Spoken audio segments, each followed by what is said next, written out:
Welcome to Hollywood Balls with me, Geordie Pete Redding. Yes, that's right, me, Geordie Pete Redding.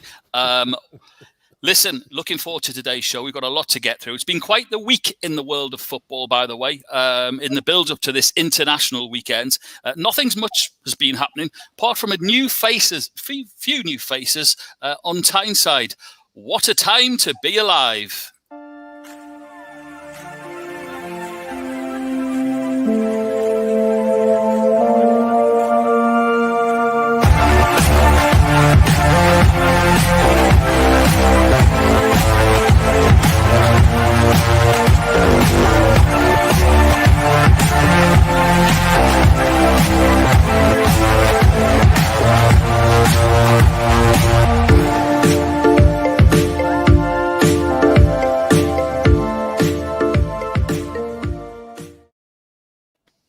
Yes, it's me, Geordie Pete Redding, on Hollywood Balls. We've got Sasha Illich with us as well, but he's having a few technical issues. Are you with us? Can you hear us?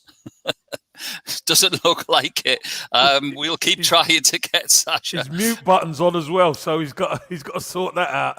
We'll sort him out. Don't worry. Listen, welcome to the show. Welcome to everyone from TFC community, Facebook and Twitter. Before we meet our guests, support for Hollywood Balls today is brought to you by Manscaped, who are the men's grooming champions, by the way, speaking of champions.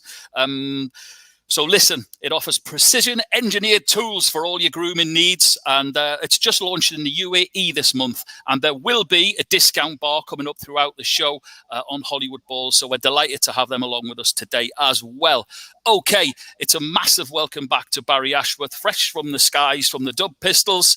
Also, our very own super Kevin Campbell is in the house. We're trying again with Sasha, who's joining us, by the way, from Montenegro. There he is. Bang on cue. How are you, Sasha? Are you well? Very well. How are you guys? We're all good. We're all very, very good. Okay, listen, we're going to get into what we've got coming up because it is International Weekend, so we are going to cover that. Also, for our guests today, we're going to be talking about the NUFC takeover. I'd be rude if I didn't mention it at least 1,700 million times, or is that his bank balance? Okay, an international weekend, of course it is, with a first, an all-female lineup on the officials, which is great to see. We're going to be talking about the rise of Mo Salah from Barry's beloved Liverpool, and the return of the Tinkerman at Watford. Claudio Ranieri, who's back in town as well. Going to be asking Kev about what's going on at PSG. Is there a problem there? And of course, it's DK hot sauce predictions time. And if you want a top of the table clash, we've brought it together to everyone's request. We've brought Barry Ashworth back in, so he's live, and him and Kev, it can be undisputed because they're live on the same show, so all the sniping can stop. Okay, but first, my first guest, goalkeeping legend. He's got more clean sheets than a London laundrette. Sasha Illich, if I can start with you, mate. You had a real globe-trotting start to life, didn't you? Belgrade, Oz, back to Belgrade, and then that trip to London, which changed your life. Is he there? Sasha, are you with us? He's definitely having problems. As Barry said pre-show, he's frozen. He's as frozen as Arsenal's back four. We'll come to you, Barry. Speaking of frozen, how cold was it? Last week, remember? Yeah, it was you last week. You can see me, but you can hear me. There he is. He's coming. We're going to go to Barry, though. Barry, tell us, because it's been quite a build-up to what you did last week, and we've all been following it. So tell us again, for those that don't know, exactly what you were doing and why you were doing it. Well, I'm patron for a charity called Tonic Music for Mental Health. Yeah, and I have been for many, many years. And 3 years ago, I started a thing called Barry Ashworth's Flying Circus, which is basically I take a bunch of wing walkers and we do wing. There was 40 wing walkers this year, but this year I took part in a full aerial display with a stunt team, and we did 40 wing walkers. I was doing loop-the-loop, barrel rolls, death rolls, flying at each other at 200 miles an hour. And we so far managed to raise about £35,000 for the charity, which is fantastic because, as everyone knows, I've mentioned it on the show before, mental health during the COVID lockdown really became very much to the fore and was a massive issue for nearly everybody. I don't think anybody somewhere in their family at some stage suffered. So it's really, really, really important this time. So it's been fantastic to raise that kind of money and to see the amount of, fantastic things that Tonic have been able to do with that money. So literally strapped to the wing of a plane. Yeah, it's a biplane. And I mean, you literally go loop the loop. I mean, you can look it up on YouTube, and we're literally flying at each other. And we've got some of the pilots are Red Arrows pilots, and it is the G-force was absolutely incredible. Some of the guys, they literally climbed on top of the plane, burst into tears and got off. Some of them threw up over themselves. It's like, it's not for the faint-hearted, but it is something in your life that would just blow your mind. When you do it, it's like, it's next level. You've got, for mental health, you've got to do something mental. And that was mental. It might blow something else as well, Baz. I'm telling you. Absolutely. Coming firmly back down to earth, so to speak. Sasha's with us. We were just saying, Sasha, it was such a globe-trotting start to life at Belgrade, Oz, back to Belgrade, and then, of course, London, where everything changed for you, didn't it? He certainly did, but nothing really compares to what I've just heard from Barry being stuck in an airplane. That takes it to another level altogether. So I take my hat off to you, Barry, for that. But my start to the English game was it's like any kid in Australia growing up in Australia, and obviously having that sort of desire to play in the English game, which was deeply rooted from my father early doors. But yeah, to cut a long story short, but I don't think you have enough time on your show to hear the whole sort of full version. But yeah, just moving from one country to another country, which I was quite unfortunate to witness the breakup of the former Yugoslavia. So living there in a country which was falling apart, then I decided to move to the UK. Again, my sisters were living in the UK and went to visit them, and I just fell in love with London. And just went knocking on doors, and that's how literally, wasn't it? Well, it was. So when my final day in London, my sisters took me out to this football-themed restaurant, which doesn't exist anymore. It's in Haymarket Street, just above that sports cafe. Yeah. And one of the managers was Mike Trossard, who's a former football player. He played, I think, in the second and third division back then. And we just got chatting, and I just explained to him I was a goalkeeper living in Yugoslavia at the time, which was going through a civil war, playing the top division. And I just sort of asked, if you're looking for a goalkeeper, I'm available. And he goes, as a matter of fact, we are. So he went on to explain that the team that he was managing was a team in West Sussex, a team called St. Leonard's Stamcroft in the Dr. Martens League. So I had no idea what the Dr. Martin League was at that particular time. But it sounded very interesting to me. I sent a videotape of my performances back from Yugoslavia, and the owner of the football club, one of the owners of the football club, was quite impressed, and he decided to take on this new challenge of bringing an international goalkeeper to his football club, which was in the Dr. Martens League. And 1 year successfully playing in that league, I just went on. I was actually spotted by a scout that represented Aston Villa, so I went on went on trials at Aston Villa. Paul Barron, goalkeeper coach at the time, came and watched one of my games, and he asked me to go on trial. And at that particular time, you had Mark Bosnich, Michael Oakes was in goals. Bosnich was in goals. Michael Oakes was there too. When I think back of the lineup of the Aston Villa team, you had Gareth Southgate, Andy Townsend, Hugo Ehiog, the late Hugo, who was an amazing guy. Savo Milosevic was obviously a friend of mine, and we played together when we were kids again, that's another story altogether. But so I was there for 3 months on pre-season training, and unfortunately nothing came of it. So then from there, I went on to a couple other clubs, knocking on doors. Then I went to Charlton, knocked on their door because I was messed around, so to speak. Wasn't given a contract.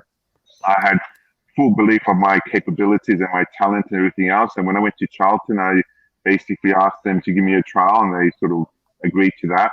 And after a week of training with them, I just asked them, if you're not going to give me a contract, I'm off. So they asked me to come back again, and a few months later on, you know, my first game that I debuted on was against Stoke away, which was obviously a cold debut. Yeah, midweek game, and I had a pretty good game, and pretty much to the end of the season, I stayed in goals. I decided to obviously give it all. I had nothing to lose. You know, when you got nothing to lose, you give it all, and everything, the universe, everything just sort of fell into place. I got on well with all the lads. It just did, and it just proves to you that if you just truly believe in yourself, and you got, you know, when you throw the kitchen sink at it, you know, things will come your way, and the opportunity did come my way, and I grabbed it with two hands, and I was hungry for it too, which was quite important at that time. And the rest is history, as I say.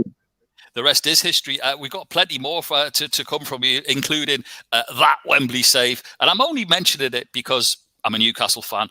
Okay, Kev, speaking of Newcastle, let's address the elephant in the house, the takeover. It's been, all joking aside, there's been a lot of fun.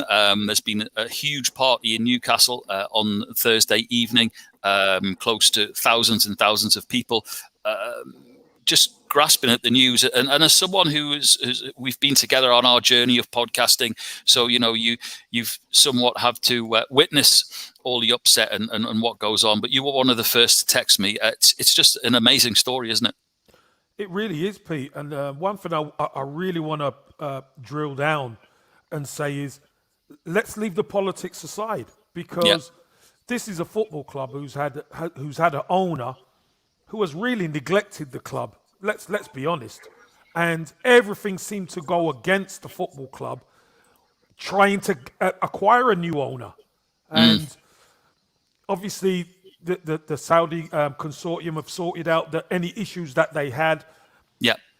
Now that they've got the opportunity for Amanda Staveley, they've come in and they've taken over.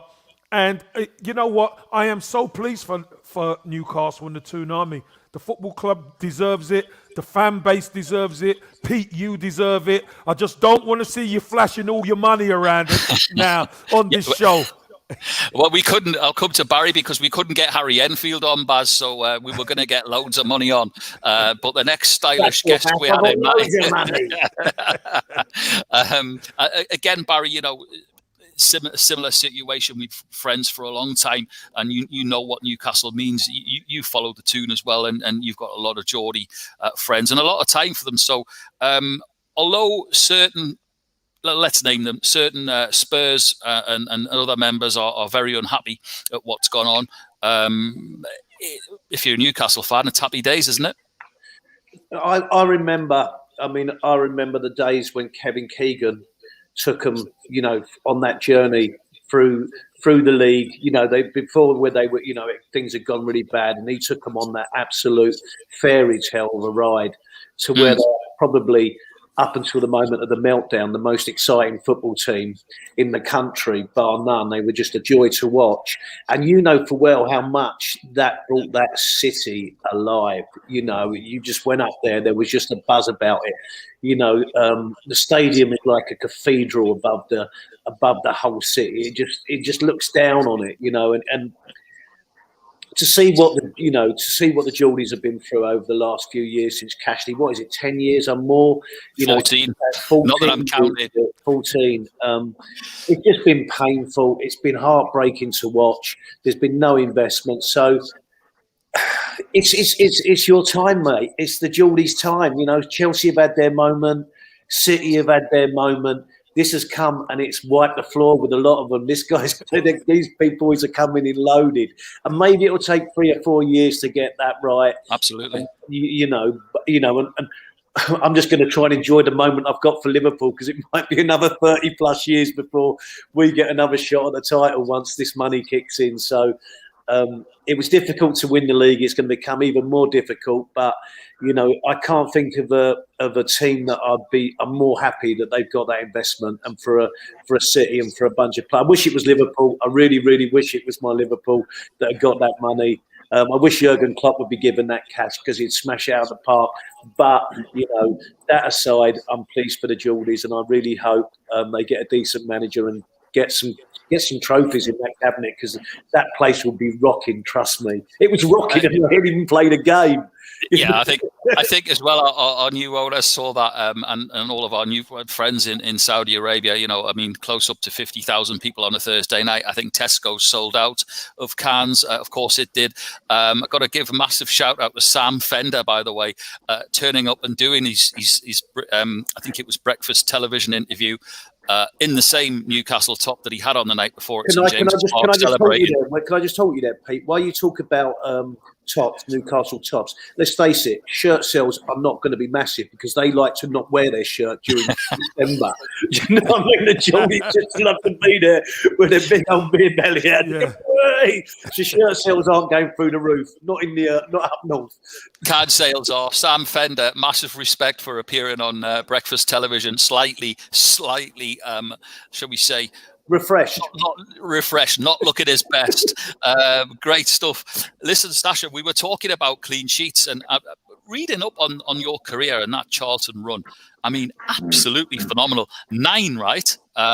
Before it was just, there was a period of games. There was about 13 games where you went on a run, wasn't there? And what a fantastic period of time it was for Charlton and their fans.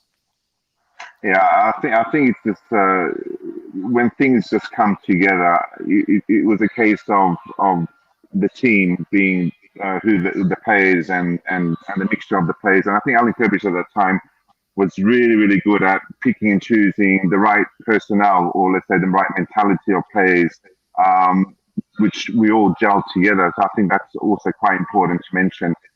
All the lads, all the team that we obviously, when we all put together, I was probably maybe one of the last, let's say, pieces of last piece of the jigsaw puzzle that sort of blended in well. And I quite remember at the time when I came to Charlton, I just felt at home straight away. So all the lads took me in. It was obviously getting used to the English banter and the way things are done in the football clubs. I was constantly in the kangaroo court doing some, obviously, defending of myself when things went wrong on the pitch, off the pitch, and so on.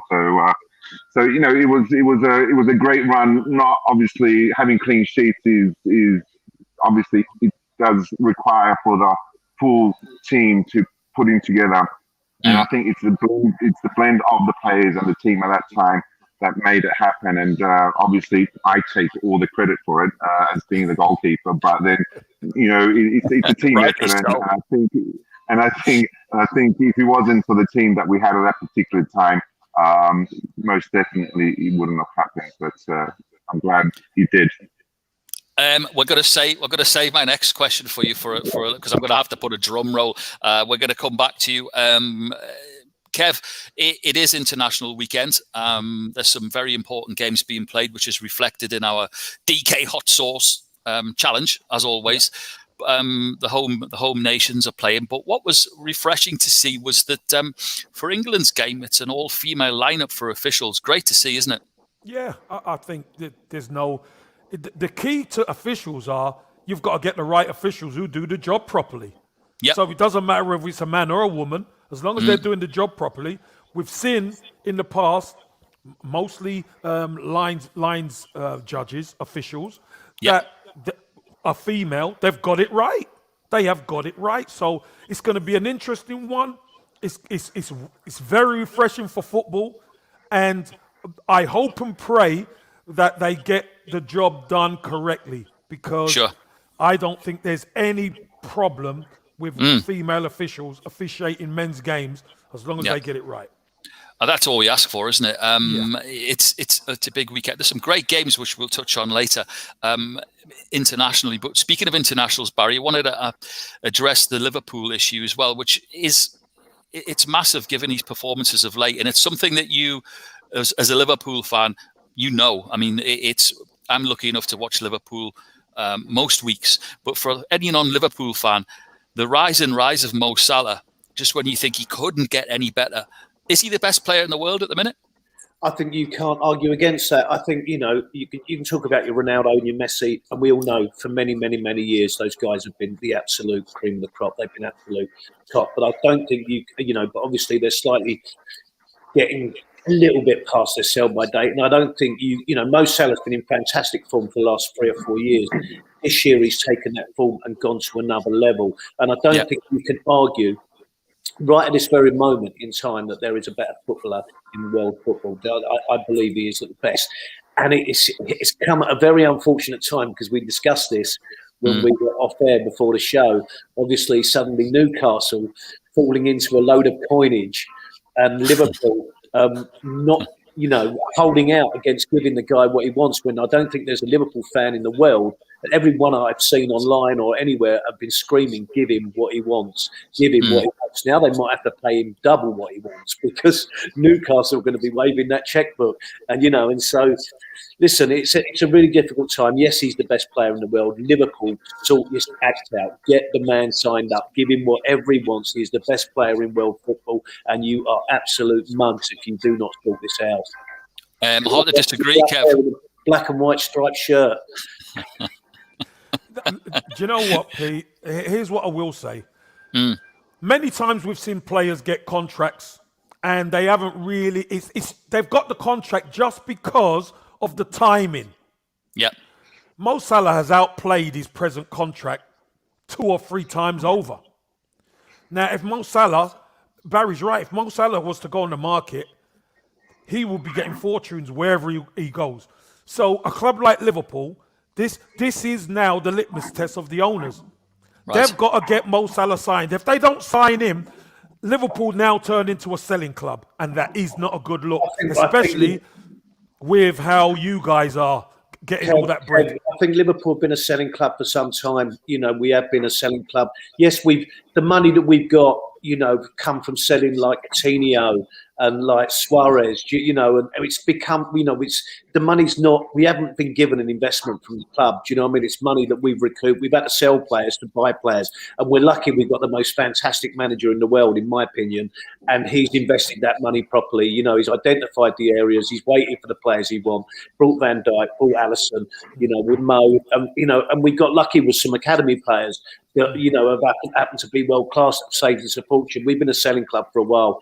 We're going to be, the Yanks are going to be tested to the absolute limit here. Big time. Right now, if we want to maintain our status, then we really need to step up, and we've got to pay him, but we also need a bit more investment. Yeah. Okay. Sasha, I'm going to come to you. It's a question I've been waiting for all week, actually. I've had a lot of messages. I've had a lot of messages from my Sunderland fans wishing me well and every success with the takeover, as you can imagine. But I wanted to take you back to that most amazing game. A time when I was in London, funnily enough, living in Battersea, that playoff final. I mean, if it wasn't enough to have a penalty shootout, in 90 minutes it was 4-4. But what did I want to ask you as a pro and as a keeper? When Mickey Gray stood up, what was going through your mind? Did you think, I'm saving this, I'm doing this? Was that your mindset? So that was my mindset from the first penalty, but it obviously didn't happen. Listen, it was a case of I got to get it right. I got to get it right. It can't last forever, and I really, really did not fancy taking a penalty myself. If you had continued another 2 or 3 goal scoring penalties, then it would have been me taking the penalty, and I really didn't fancy that. I mean, poor Michael Gray, what an unbelievable guy, fantastic player, true professional. He's one of the old school players that sets the right example for the youngsters. So he's a model. He's a model. But the cook, he had to crunch at some point with some players. So unfortunately, it was him that didn't take the best of penalties. But having said that, if I had gone the other way, it would have been an amazing penalty take. So what can I say? I really felt sorry for the guy. Not that I felt that immediately. It was a case of grabbing onto that ball and celebrating. He was only maybe after a couple of years that I started wondering, oh my God, this definitely had a huge impact on Michael Graham, and he did actually take it quite badly, for a whole season. So, but he came through. He came back a stronger player. But for us, Charlton, that particular time, we were the underdogs. Nobody expected us to even get to the playoff finals, and it was a dream come true, not just for myself, but for the whole club, especially going through, years of bad times and trying to get back and establish themselves as one of the top clubs in London. Also, as well, when you appeared at St James's Park the next time at Newcastle, what happened? They were just chanting my name throughout the whole game, and I kept the clean sheet. That game too, but that was chanting my name. And I think if I ever had an opportunity to sign for Newcastle, I think that would have been the moment. But luckily, I didn't. That was the right time. Yeah, it was the right time, definitely. Absolutely amazing. I've been dying to ask that all week. Sasha and I have been chatting via WhatsApp, and he sent me this message and said, yeah, I got like a standing ovation at St James's Park. And I thought, I bet you did. Amazing stuff. Barry, I want to come back to you. What's been fascinating on Dub Pistol's social media is, and it gives me a warm feeling as well, because it's just so good to see you guys back on the road, back touring, gigging.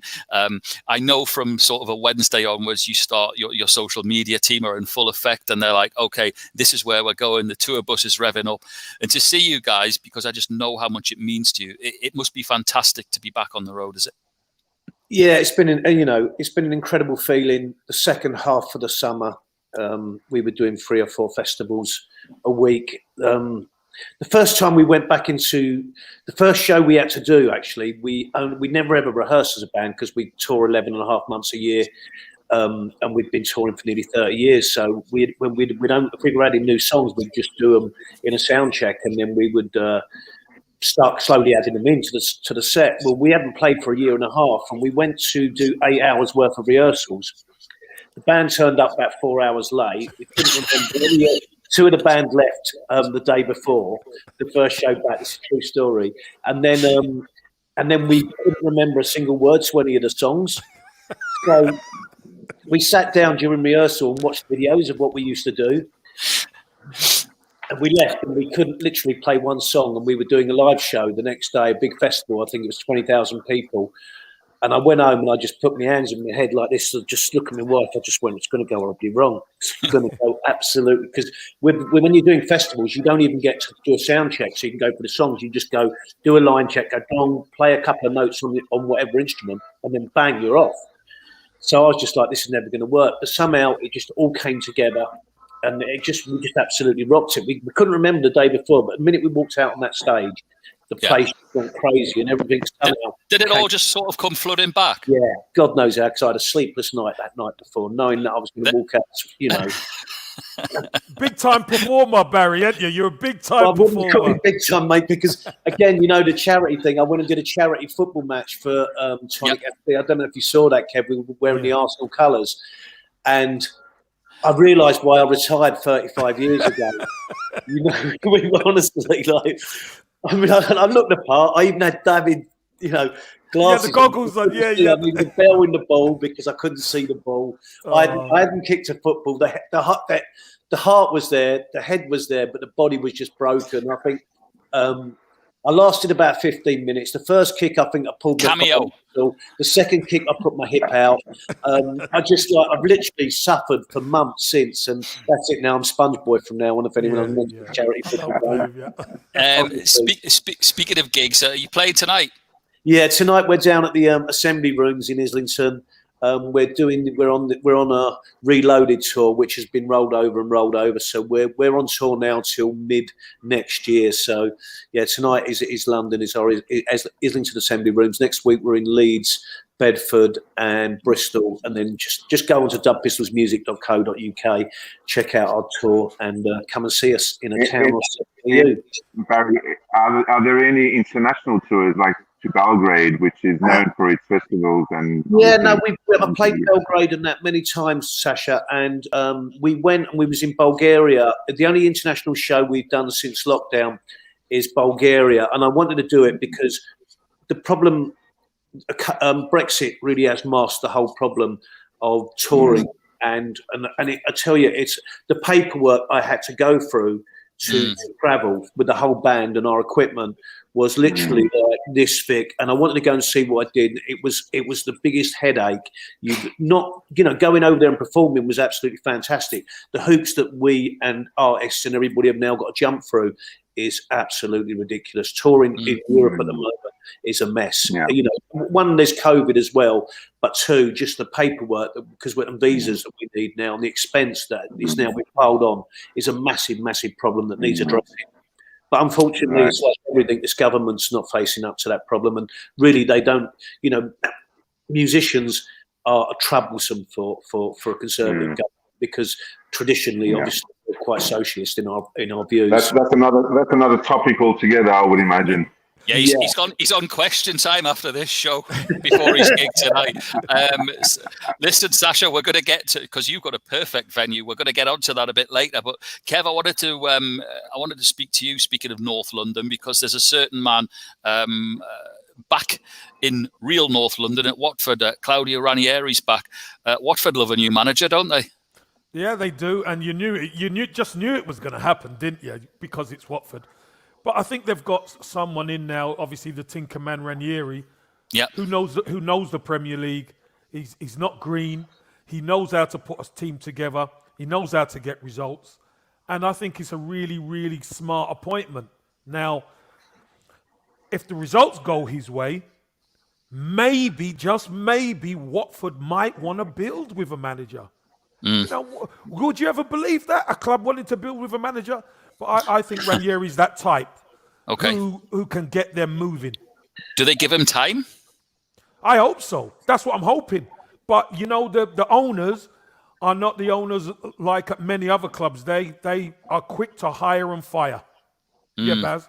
I think it's a really, really tough gig. I think it's a really tough gig. Again, the impatience, he's got to hit the ground running and he's got to get some momentum going, because if it doesn't go right to begin with, they'll be on his back and it will put pressure on him. And I'm not sure if this is the right gig for him. I really don't. I want to stay in London and ask Sasha, your old club, Charlton. They're struggling, aren't they? I mean, they were a big club in London, and as you said, not long ago they were up there. They were a force to be reckoned with. Had some great days out, some away days, but now languishing in League One. What's the script? What do you think is going to happen there? How can they sort of address this malaise that they're in? I think it's a phase, like with any club. I mean, they've had their, let's say, traumatic times in the past, early 90s, when they lost the Valley. They went off to Palace to play the games there. Then they came back and reestablished themselves, let's say, back then in the Championship. Then, obviously, the phase when we're in the Premiership, which was great. And but soon after that, with, let's say, ill-appointed managers and a lot of spending and things can turn very, very quickly against you if you get if you do one mistake or get the wrong manager, or if you get the wrong player. And once you get relegated, it's actually quite difficult to get back up if you don't do it first time around. So usually most clubs do get relegated. They still have the monies and say the expertise and the experience to get back up. But if you don't do it, first time around, it gets more and more difficult. And fortunes turn overnight. And we've seen that with Charlton. They've had obviously some luck getting from from Division 1 to the Championship, but then they got relegated again. Whether it's sticking to the one manager or not, whether it's the financial issues that they face, and obviously the previous owner did not do them justice. They suffered with the previous owner, whether even the Charlton fans were boycotting the club. So it was a dark moment in their history, definitely, and it's going to take time, and it just takes maybe one good run. We'd probably just take one good season to have a manager, which they have now, that has obviously the experience to take Charlton to the Championship, even to the Premiership, which he has done in the past. So it will just take some time, but when it happens, it's a case of things just clicking, and without too much thought, it just needs to be the right moment for them to get back up, and with their experience in the past and everything else, they can handle any league, even the Premiership. So it will happen. Whether it's going to happen in the next couple of years or not, we don't know. But it's just a matter of things clicking in all fields at the club. We want to see that. I mean, Kev, it's very similar to what we were saying about Sunderland, isn't it? You know, once you get stuck, I mean, Sunderland are on a good run. They, barring last weekend's result against Portsmouth, they fired themselves to the top of the league. They've got to try and stay there because, like we've kept saying, is this the season that Sunderland get out of that League One? Because they have to. I suppose it's similar for any club, as Sasha says, Charlton as well. Well, you know, Charlton's close to my heart. I was at Charlton as a kid. Yeah. Really, really good family club. But just like anything, Sasha mentioned it before, Barry knows this under so many regimes at Liverpool. You have to have the right attitude, you have to have quality players, and you have to have the right chemistry within the football club. And unfortunately, Charlton and Sunderland, they haven't really had that. It seems that Sunderland have it now, and they've got momentum. Once you've got momentum, then you've got to keep pushing and pushing and pushing until you get out of that division or get to the place where you want to get to. But you know what, Pete? Here's the thing. If you rest on your laurels in football, you're moving backwards because everybody else got them bypasses you. So very difficult time for these clubs. But Sunderland are doing okay right now. They are, and we wish Charlton well as well. Okay, big thanks to our show partners today, to the guys at Manscaped. You'll probably see below this the description where they are offering all Hollywood Balls listeners a 20% discount, which is great. So head over to Manscaped, have a look at what they've got on there, and you'll get your 20% discount using the code Hollywood Balls. Very apt. Care for them, look after them. Okay, we're going to be coming back because I'm desperate for Sasha to tell us where he is, and I've got a couple of images to show as well to make everyone jealous. But before that, Barry, we're going to start with you. We're going to get into our baller of the week. I've got a couple, but it's not my segment. So Barry, who have you got for us? In what way? Sorry, mate. Your baller of the week, your footballing hero, on or off the pitch. It can only be Mo Salah, can't it? It can only be Mo Salah. You know, that goal against Man City. There is nobody else. Just switch off the show now, guys. I can think of a few, but anyway, Kev, who've you got for us? Listen, I'm gonna go for somebody who's pretty unfancy, but I think he's had a really, really good start to the season. I'm gonna go for Andros Townsend. I thought Demarai Gray had a super game last week. He did. But Andros Townsend has really hit the ground running at Everton. He's come on a free transfer. He's experienced. He knows what to do. But he's making a real difference. And I thought his equaliser at Old Trafford really shocked a lot of people in that stadium. Really good finish. And the cheek to do the Ronaldo, he done the Ronaldo celebration. Gives a good interview as well, Kev. Oh, brilliant interview as well. He's a listen. I called it. I said he's a functional player who can do well at Everton, and he's him and Demarai Gray are doing excellent. Great stuff, Sasha. Your first, your debut on Hollywood Balls. Have you got a hero, a baller of the week for us in the world of football? Listen, I'm like any other sort of football fan now. I look at football with different eyes now because of being out of football for such a long time now. I do have this, let's say, soft spot for Liverpool, and I've sort of supported them for a very, very long time, wishing them to win the title and so on. So, you know, following Mo Salah is something that I really enjoyed. At times I would thought, oh, maybe he's sort of punching above his, belt, but then he always comes up with the goods, and rightly so, as Barry mentioned. The goals and the form that he's in at the moment is it's great to watch. And when you're in Montenegro and when you start watching these games live, you're just like, oh my God, this is just amazing to watch. So I would have to go with Barry on that one. Okay, we've got Alex Leach, a guy I used to work with. Alex, a fantastic journalist. He's got a razor sharp tongue. He's a massive gooner, Kev, is Alex. So I've got to say a quick hi to him. I like Alex. Alex. He's just texted in the show and said somebody needs to burst the barcodes bubble. He's obviously referring to us. Returning to the top of European football, utter rubbish. I can tell you, Pete, I look like Brad Pitt when I look in the mirror. Alex, good to have you on board. Great lad, by the way. Fantastic. Look, great stuff. Baller of the week is done and dusted, so it's time. Oh, gosh. Hold on, let me get my pen. Go on. I dread that. Honestly, I really do dread this. And now we've got basically, Sasha, we've got such a rivalry on this. It's time for the old the DK hot sauce predictions challenge with Danny Kwang and his brilliant hot sauce. It's amazing, by the way. Kev, we are going to get you your hot sauce because you are the champion per se, not the record holder. Because not the record holder. That man down there's a record holder. The man is with us today who holds the record. Congratulations last week, by the way, go to Lee Cosgrove, Man United Lee. He won with it was a low scoring week. That's because Kev wasn't in the house. We're hoping Sasha can do well. And as always, our guests go first. International weekend, which makes it even more difficult to predict the scores. But Sasha, we've got Scotland against Israel. What have you got for us score-wise? I believe that the fans are allowed in the stadiums this week, so there's no two ways of thinking any other way apart from Scotland beating Israel. I think 2-0 definitely. Okay, Barry, what have you got for us? Scotland, Israel. I mean, I could go either way. I mean, I could go Israel 1-0, Scotland 1-0. I'm going to go.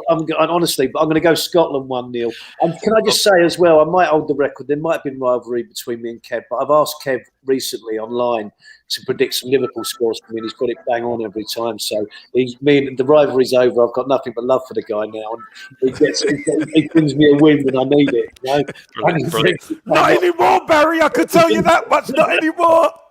Every time I've asked him, he's pulled out the right result. So, Kev, you actually thrive off people going against you as well, and now Barry's feeling the love. It's somewhat messed with your game plan. I'm getting in his head. I'm getting in his head. What are you? Listen, I'm gonna blow the rivalry right up. Listen, I'm gonna go Scotland 2-1 here, Pete. I'm gonna go Scotland 2-1. I think we're just gonna get over the line. I'm with Sasha. I've gone 2-0. Scotland scoring 2. Yeah, exactly. Well, okay, Sasha, next up, Andorra, England. What have you got for us? It's a matter of 3, 4, 5-0 for England, obviously, but I'll go for 3-0 for England. Okay, Baz? It's got to be 4 plus, otherwise it's not worth them turning up and getting on the plane. Yeah. It's going to be 4, but I reckon it could be 5. What are you going, Kev? I'm going 5. If you're going 4, I'm going 5 for sure. Okay, I'm with Baz as well on that one. I've gone for 4. Oh, right, you're going with Baz every time now, are you? What's all this? Baz is going with the record holder. Fair enough. Not the champ. All right, okay, cool. Okay, great. Back down to Montenegro we go. And Sasha, we've got Switzerland, Northern Ireland. Switzerland, that's a difficult one. I think Northern Ireland are in form now a bit, aren't they? They're coming back a couple of wins. So I would put that draw 1-1. Okay, good stuff. Not a bad shout at all. Barry? I think Switzerland are going to win this one 2-1. Okay, not a bad shout. Okay, and Kev? I've got the same score as Barry there. So have I. 2-1. Oh, no. All gone with a records holder. Oh, no. Okay.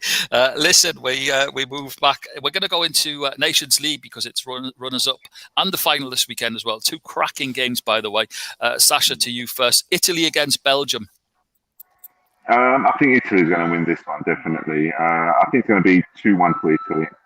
And actually, going to change it. It's going to be 3-1. 3-1. I'm feeling 3 goals, yeah. Good stuff. Barry? Italy 2-0. Italy 2-0. I fancy the Lukaku to get one, actually. So 2-1. 2-1. Okay. Kev? I'm going to go... do you know what? I might go against the grain here. I'm going to go Belgium 2-1. It's not a bad shout. I mean, they're more than capable. They've got the players. Yeah, okay. They never seem to get it done. But I'm just going to go... I'm going to go against you, Barry. That's the key. That's the one. I've got 2-1 to Italy as well. Okay, last up, which is Sunday's final. What a great game in store as well, by the way. 4 great teams left in. Shame we have to have a final, but a final we do.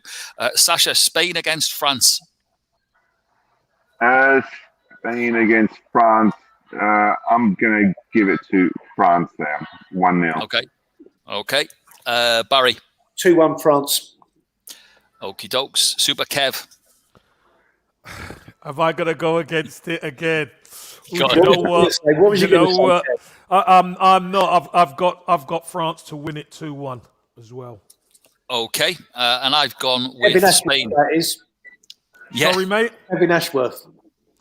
Kevin Ashworth. No, well, listen. At the end of the day, if he'd asked me this first, I would have got it first. You'd have been following me. I can't win, can I? And we do right on Hollywood Balls to keep these two apart. You can see why. I've gone 2-0 to Spain. Okay, fantastic. Listen, we're nearly at the end, but not before, because I'm saving this bit. Because Sasha, you've gone totally. Look at him. Have you seen this guy? Sorry, yeah, he's off. Look at him. He's off. He's not on his gig. He's not on his gig yet, is he?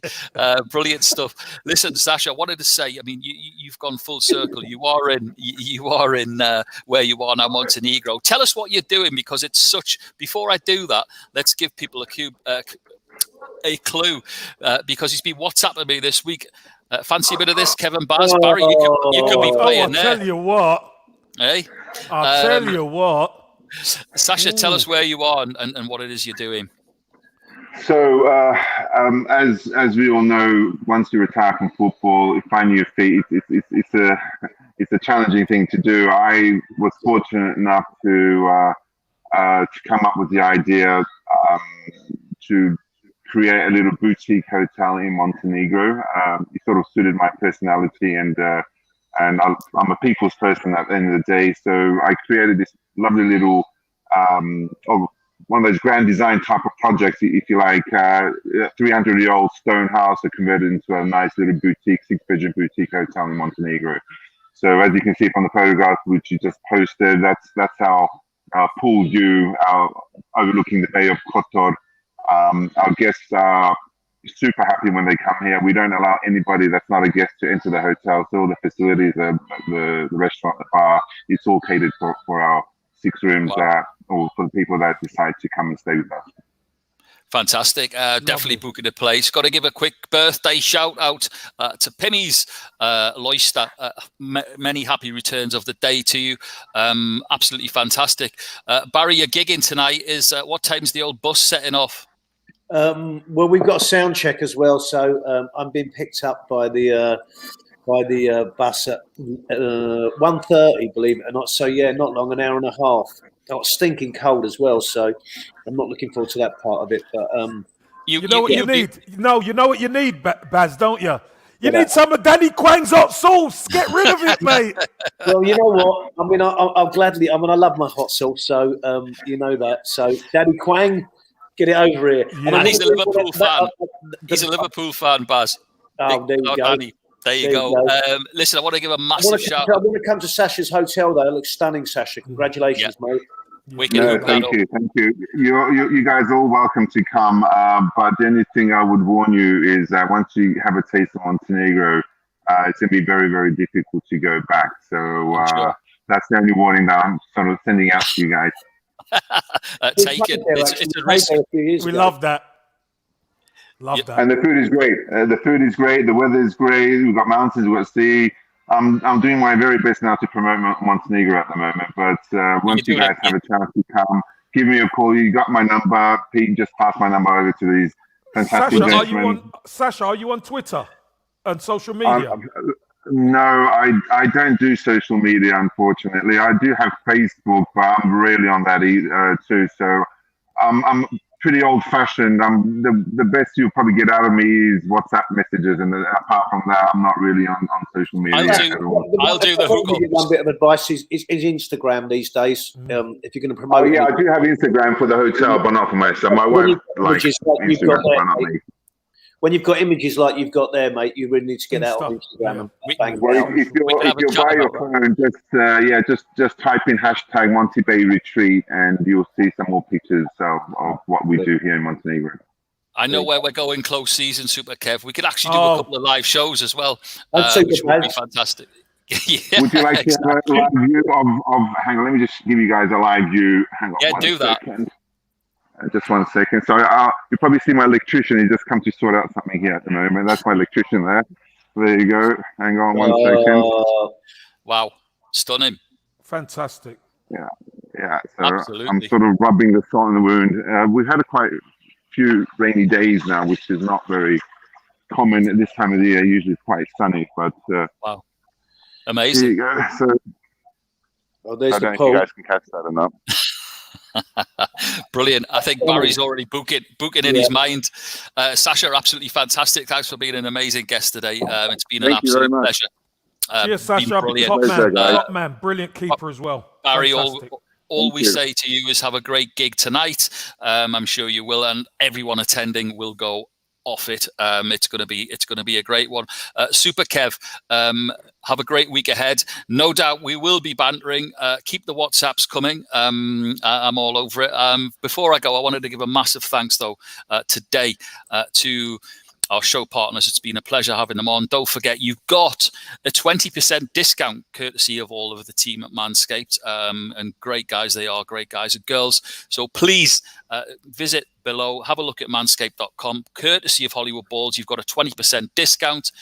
I'm off to count my dirhams. I'm off to buy a fantasy football team for Newcastle United. And we'll see you next week on Soccer Saturday.